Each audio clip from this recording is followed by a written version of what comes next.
আমি জানি এই মুহূর্তে তোমার মনের মধ্যে কি চলছে, কিন্তু দেবতাদের দৈববাণীর কথা মনে করো।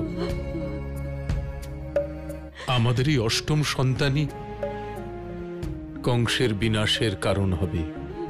আমাদের এই তপস্যা অবশ্যই সফল হবে দেবকী, অবশ্যই সফল হবে। হে প্রভু, এখন সবকিছু আপনার হাতে। আমাদের অষ্টম সন্তানকে রক্ষা করুন।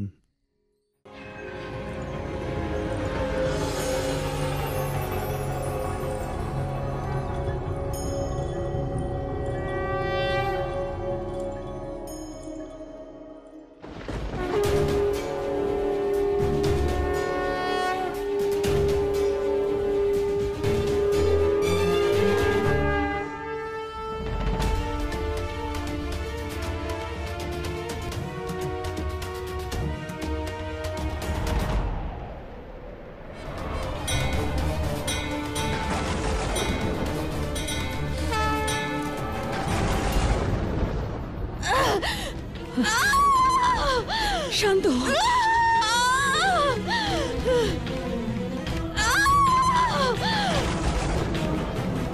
দাইমা, কিছু একটা করো।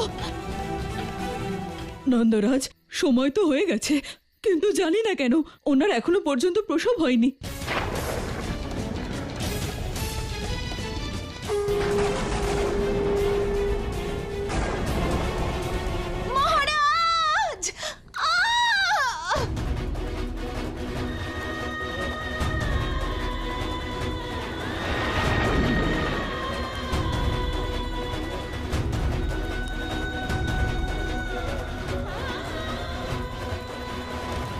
যতক্ষণ আমি আমার প্রিয় অষ্টম ভাগ্নেকে মৃত্যুর কোলে শুইয়ে না দিচ্ছি, মথুরাতে কেউ ঘুমাবে না।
কানাই, কানাই, কানাই। এই কানাইও না, চোখের পলকে কোথায় চলে যায়। এবার কোথায় খুঁজি?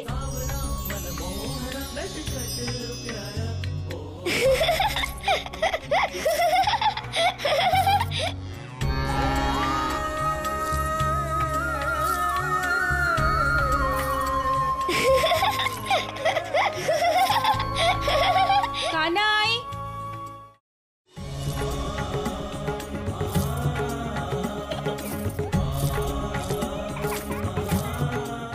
কানাই,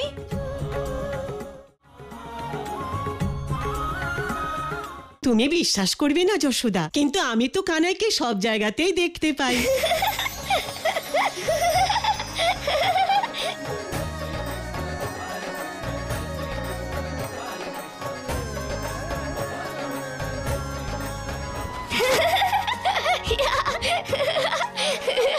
কানাই,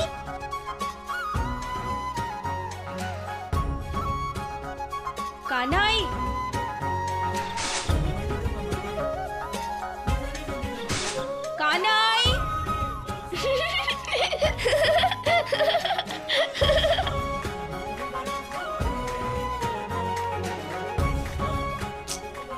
কোথায় গেল ছেলেটা? এক্ষুনি তো এখানেই দেখলাম। একবার ওকে ধরতে পারি, তারপর দেখাবো মজা। আমাদের সখা এসে গেছে, আমাদের সখা এসে গেছে, এসে গেছে কানাই।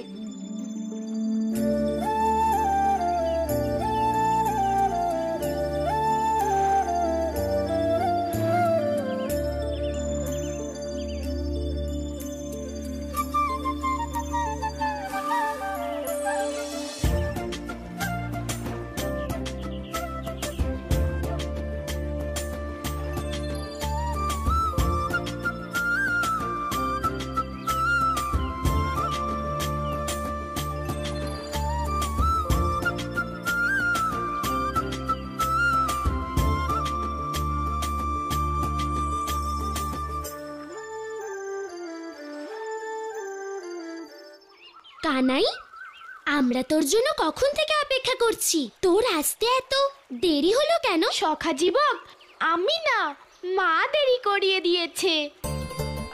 আমি তো ঠিক সময়েই বেরিয়েছিলাম, কিন্তু যে পথেই যাই সেখানেই মা। মায়ের চোখকে ফাঁকি দিতেই দেরি হয়ে গেল। আরে আজকেও তোকে কাকি দৌড় করিয়েছে? তাহলে তো তুই ক্লান্ত হয়ে পড়েছিস। কোনো ব্যাপার নয় কানাই, তুই তো বলিস মাখন খেলে সব ক্লান্তি দূর হয়ে যায়। যা মঙ্গল, গিয়ে সব মাখন এখানে নিয়ে আয়।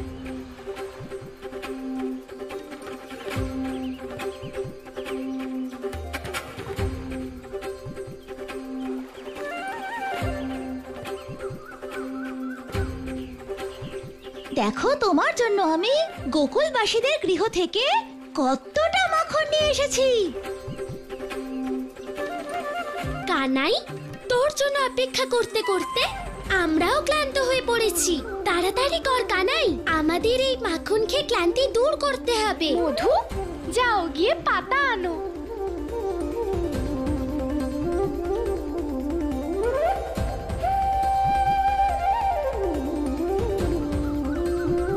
মা, মিত্র আর মাখন, এই তিন দিয়ে জীবন হয় সুখময়। কানাই, খুব খিদে পেয়েছে, তাড়াতাড়ি করে এই মাখন আমাদের মধ্যে ভাগ করে দে। সখা জীবক, আমি না, দাদা দেরি করছে, এখনো আসেনি।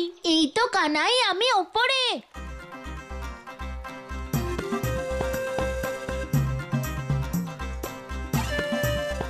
দাদা, তুমি উপরে? হ্যাঁ রে কানাই, আসলে আমি দেখছিলাম মা এদিকে আসছে না তো, কিন্তু আজ আকাশ পরিষ্কার।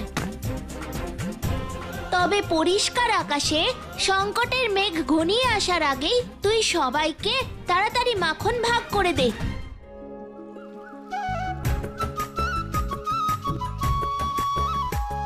কানাই, তুই তো আমাদের মাখন দিয়ে দিলি, কিন্তু তোর পাতা কোথায়? তুই তো নিজের জন্য মাখন নিলি না। দাদা, যখন হাঁড়িটা আছে তখন পাতার কি দরকার? হাঁড়ির সব মাখন তো আমারই। কানাই, পুরো হাঁড়িটা তোর আর আমাদের এইটুকু মাখন? এটা ঠিক নয় কানাই। দাদা, মা বলে না, অল্পতে দুষ্ট হতে শেখো, অর্থাৎ যে যতটুকু পায় তাকে তাতেই খুশি হতে হয়। যদি অল্পেতেই খুশি হতে হয় তাহলে তোরও তো অল্পেতেই খুশি হওয়া উচিত। তুই একা এতখানি মাখন কেন খাবি? দাদা, এখনো আমি ছোট তো, তাই মায়ের এত কঠিন কথা আমি বুঝি না।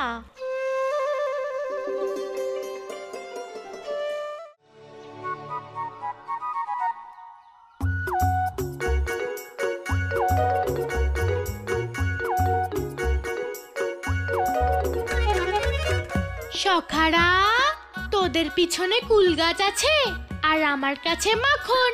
তোরা আমার জন্য কুল আন, আমি মাখন নেব। কানাই, আমরা তোর সখা, তুই আমাদের থেকেও মাখনের মূল্য নিবি। সখা দাম, এটা মাখনের মূল্য নয়, কিছু পেতে পরিশ্রম করতে হয়। কারণ মা বলে কর্ম না করে কিচ্ছু নেওয়া উচিত নয়। কানাই, তুই কোন কর্ম করছিস? মাখন তো তোকে মা দিয়েছে। দাদা, সখাদের মধ্যে মাখন ভাগ করে দেওয়ার কর্ম তো করবই। যা সখারা তাড়াতাড়ি মিষ্টি মিষ্টি কুল নিয়ে আয়। আমরা বুঝেছি কানাই, তুই একটু অপেক্ষা কর, আমরা এক্ষুনি কুল পেরে আনছি। চল সখারা।